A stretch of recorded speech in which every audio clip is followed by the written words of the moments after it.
ಇನ್ನು ಬಳ್ಳಾರಿಯ ನಾಗಲಕೆರೆ ಐತಿಹಾಸಿಕ ವೀರಬಾಲಾಂಜನೇಯ ಸ್ವಾಮಿ ದೇವಸ್ಥಾನದ ಆವರಣದಲ್ಲಿ ಮಾಂಸ ಮೂಳೆಗಳು ಪತ್ತೆಯಾಗಿದೆ. ಇವತ್ತು ಅರ್ಚಕರು ಹೋದ್ರಂತೆ ಬೆಳಗ್ಗೆ ಪೂಜೆ ಮಾಡೋಕ್ಕೆ. ಆ ಟೈಮಲ್ಲಿ ಏನೋ ಪ್ಲಾಸ್ಟಿಕ್ ಕವರಲ್ಲಿ ಸಿಕ್ತು, ಅದರಲ್ಲಿ ಮೂಳೆ ಎಲ್ಲ ಇತ್ತು ಅಂತಿದ್ದಾರೆ.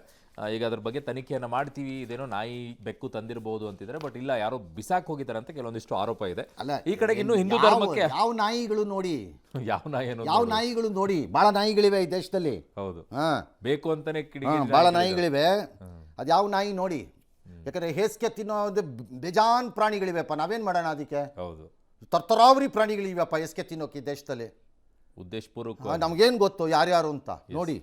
ಇನ್ನು ಹಿಂದೂ ಧರ್ಮಕ್ಕೆ ಅಪಮಾನವಾಗುವ ವಿಡಿಯೋ ಸ್ಟೇಟಸ್ ಹಾಕಿದ 27 ವರ್ಷದ ದಾದಾ ಪೀರ್ ಎಂಬಾತನನ್ನು ಹಳೆ ಹುಬ್ಬಳ್ಳಿ ಪೊಲೀಸ್ ಠಾಣೆಯಲ್ಲಿ ಬಂಧಿಸಿದ್ದಾರೆ. ಅವನು ಬರೀ ಬಂಧಿಸೋದಲ್ಲ, ಬಿಡುಗಡೆನೂ ಮಾಡ್ಕೊಡ್ದ. ಅವನನ್ನ ಏನಕ್ಕೆ ಹಾಕ್ದ? ಬಾಯಿ ಮುಚ್ಕೊಂಡಿರೋಕ್ಕಾಗಲ್ವಾ ಅವನಿಗೆ? ನಿಮ್ಮ ಅಪ್ಪ ಅಮ್ಮ ಊಟ ಹಾಕಿದ್ದು ಇದಕ್ಕೆ ಕೊಡ್ಬೇಕು. 4 ಕೆನ್ನೆಗೆ ಹಂಗಾರೆ ಕಮ್ಯುನಿಟಿನವ್ರು ಕೊಡಬೇಕು, ಬೇರೆಯವರೆಲ್ಲ. ಅವಾಗ ರೆಸ್ಪಾಂಡ್ ಹೆಂಗಿರುತ್ತೆ ಅಂತ ಗೊತ್ತಾಗುತ್ತೆ ಕಮ್ಯುನಿಟಿಗಳು. ಹೌದು, same will apply the other side if they do it. Exactly, yes. ದ್ವೇಷ ಭಾಷಣ ಎಲ್ಲಿ ಆ ಮಂತ್ರಿ ಕರ್ಕೊಂಬನಿ ಇಲ್ಲಿ ಇದನ್ನ ಮಾತಾಡಲ್ಲ. ಸುಪ್ರೀಂ ಕೋರ್ಟು ಮಹಿಳೆನ ನಾನು ಒತ್ತಾಯ ಮಾಡೋಕ್ಕಾಗಲ್ಲ, ನಿನ್ನ ತಾಯಿ ಆಗಲೇಬೇಕು ಅಂತ ಹೇಳಿ 30 ವಾರದ ಗರ್ಭ ತೆಗೆಯೋಕ್ಕೆ ಒಂದು ಮಗುಗೆ ಒಂದು ಹೆಣ್ಣು ಮಗುಗೆ ಅನುಮತಿ ಕೊಟ್ಟಿದೆ.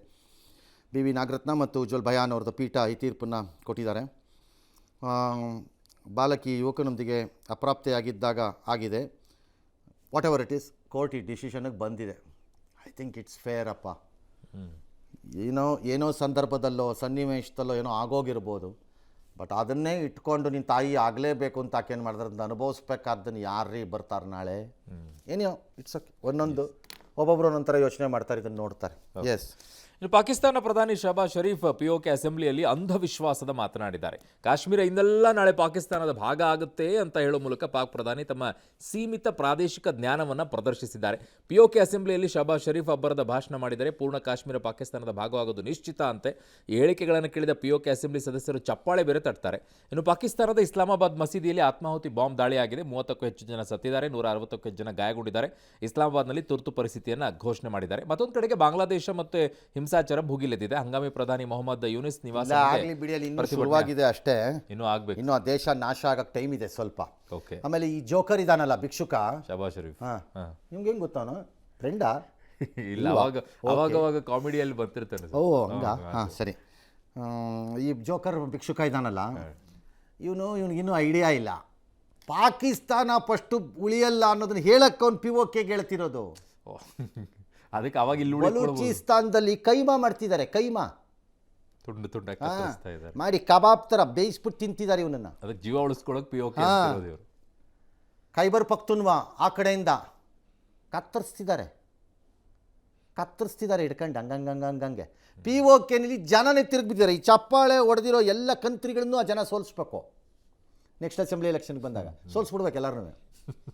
ಅವರೇ ತಡ್ತಿದ್ದಾರೆ. ನಂಬರ್ 2, ಒಂದಿನೆಲ್ಲ ಭಾಗ ಆಗುತ್ತೆ. ಒಂದಿನೆಲ್ಲ ಭಾಗ ಆಗೋದು ಅಲ್ಲಿ ಕೋತಿ. ನಿನ್ನ ದೇಶ ಫಸ್ಟ್ ಉಳ್ಕತ್ತಾ ನೋಡ್ಕೊ. ಮಕ್ಕಳಲ್ಲಿ ಪರೀಕ್ಷೆ ಭಯ ಹೋಗ್ಲಾಡ್ಸೋದಕ್ಕೆ ಇವತ್ತು ಪ್ರೈಮ್ ಮಿನಿಸ್ಟರ್ ಪರೀಕ್ಷಾ ಪೈ ಚರ್ಚೆ ಮಾಡಿದ್ರು. ಅದೇ ಎಂದಿನಂತೆ ಇದು 9ನೇದೋ ಏನೋ. ಭಾಳ ಮಕ್ಕಳ ಜೊತೆ ಕೂತ್ಕೊಂಡು ನೀವು ಹಂಗಿರ್ಬೋದು ಹಿಂಗಿರ್ಬೋದು ಡ್ಯಾಶು ಅಂತೆಲ್ಲ ಹೇಳಿದ್ರು. ಸರ್, ಈ ಪರೀಕ್ಷಾ ಪೇ ಚರ್ಚಾ ಥರಾನೇ ಮತ್ತೆ ಜವಾಬ್ದಾರಿ ಅನ್ನಕ್ಕೆ ಹಿಂದಿನಲ್ಲಿ ಏನು ಹೇಳ್ಬೇಕು? ಜವಾಬ್ದಾರಿ ಅದೇನೋ ಗೊತ್ತಿಲ್ಲ. ಅವನ ಪದ ಹಾಕ್ಕಳ್ರಿ, ಅದನ್ನು ನಮ್ಗೆ ಗೊತ್ತಿಲ್ಲ ಹಿಂದಿ. ಪೇ ಚರ್ಚಾ ಅಂತ ಸಾರ್ವಜನಿಕ ಇದರಲ್ಲಿರೋ ಅಧಿಕಾರಿಗಳಿಗೆ ಒಂದು ಮಾಡ್ರಿ ಸರ್. ಆಮೇಲೆ ಹೇಸ್ಗೆ ತಿಂದಿರೋದು ಹೇಗೆ ಪೇ ಚರ್ಚಾ ಅಂತ ನಿಮ್ಮ ರಾಜಕಾರಣಿಗಳ ಜೊತೆ ಒಂದು ಮಾಡಿ ಸರ್. ಬರೀ ಮಕ್ಕಳಿಗೆ ಹೆಂಗೆ ಸರ್ ಹೇಳ್ತೀರಿ? ತುಂಬ ಚೆನ್ನಾಗಿದೆ, ನಾನು ನೋಡಿದೆ ಇವತ್ತು ಸ್ವಲ್ಪ ಹೊತ್ತು. ಆ ಪ್ರಶ್ನೆ ಬೇರೆ, ಅದು ಮಾಡಿ. ಒಂದೆರಡು ಸಾರ್ವಜನಿಕ ವಲಯ ಸೇವೆಯಲ್ಲಿರೋ ಅಧಿಕಾರಿಗಳು ಹೇಗೆ ಜವಾಬ್ದಾರಿಯಿಂದ ಇರಬೇಕು ಅಂತ ಒಂದು ಪೇ ಚರ್ಚಾ ಮಾಡಿ ಆಗಬೇಕು. ಜೀನಿ ಸ್ಲಿಮ್ ತಗೊಳಕ್ಕೆ ಸ್ಟಾರ್ಟ್ ಮಾಡಿದ್ನೋ ಅವಾಗ ಮಂತ್ಲಿ ಪೀರಿಯಡ್ಸ್ ಆಗ್ತಾ ಇದ್ದೀನಿ. PCOD ಪ್ರಾಬ್ಲಮ್ ನಾರ್ಮಲ್ ಆಗಿದೆ, ಥೈರಾಯ್ಡ್ ನಾರ್ಮಲ್ ಆಗಿದೆ. ಪೀರಿಯಡ್ಸ್ ಎಲ್ಲ 6 ಮಂತ್ ಆದ್ರೂ ಆಗ್ತಾ ಇದ್ದಿಲ್ಲ, ಇವಾಗ ರೆಗ್ಯುಲರ್ ಪೀರಿಯಡ್ಸ್ ಆಗ್ತಾ ಇದೆ. ಜೀನಿ ಸ್ಲಿಮ್ ನ ಯೂಸ್ ಮಾಡಿ 8 ತಿಂಗಳಲ್ಲಿ 55 kg ಸಣ್ಣ ಆಗಿದ್ದಾರೆ. ಜೀನಿ ಸ್ಲಿಮ್ ತಗೊಳ್ಳಿ, ಬೇಗ ಸಣ್ಣ ಆಗ್ತೀರಾ, ಫ್ಯಾಟ್ ಲಾಸ್ ಆಗ್ತದೆ. ಜೀನಿ ಸ್ಲಿಮ್ ನ ಯೂಸ್ ಮಾಡಿ 100% ಯಾವುದೇ ಸೈಡ್ ಎಫೆಕ್ಟ್ ಇಲ್ದಂಗೆ ಸಣ್ಣ ಆಗ್ತೀರಾ.